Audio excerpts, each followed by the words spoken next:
Hamas और Israel के बीच युद्ध विराम के दौरान बंधकों की रिहाई को लेकर लगातार तनाव बना हुआ है।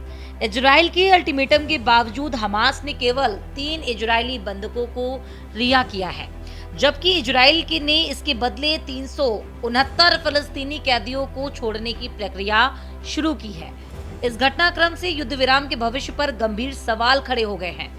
शनिवार को हमास ने 36 वर्षीय अमेरिकी इजरायली सागुई डेकेल चैन, 46 वर्षीय आयर हॉर्न और 29 वर्षीय रूसी इजरायली अलेक्जेंडर ट्रोफानोव को रिहा किया है।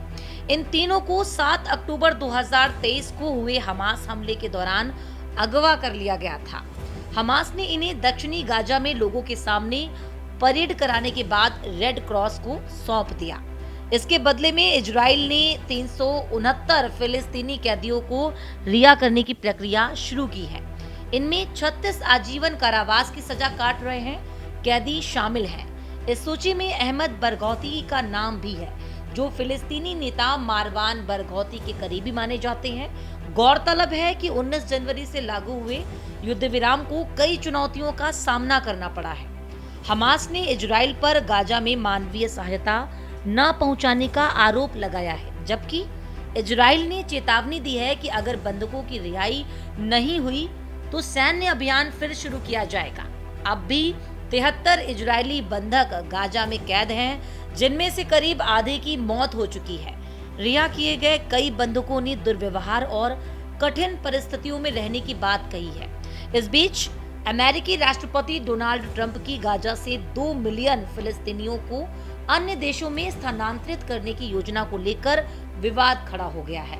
इजराइल सरकार ने इस प्रस्ताव का समर्थन किया है, लेकिन फिलिस्तीनियों और अरब देशों ने इसे पूरी तरह से खारिज कर दिया है। मानवाधिकार संगठनों ने इसे अंतर्राष्ट्रीय कानून का उल्लंघन बताते हुए कहा कि यह एक तरह का युद्ध अपराध हो सकता है।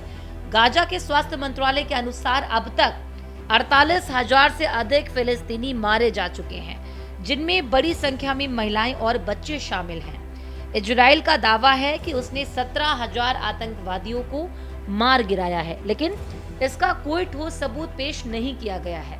इस संघर्ष के चलते गाजा की 90% आबादी विस्थापित हो चुकी है, जिससे क्षेत्र में मानवीय संकट गहरा गया है।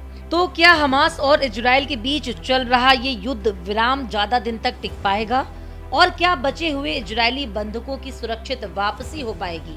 ये सवाल अब भी अनसुलझे हैं। आप इस मुद्दे पर क्या सोचते हैं, हमें कमेंट बॉक्स में जरूर बताएं।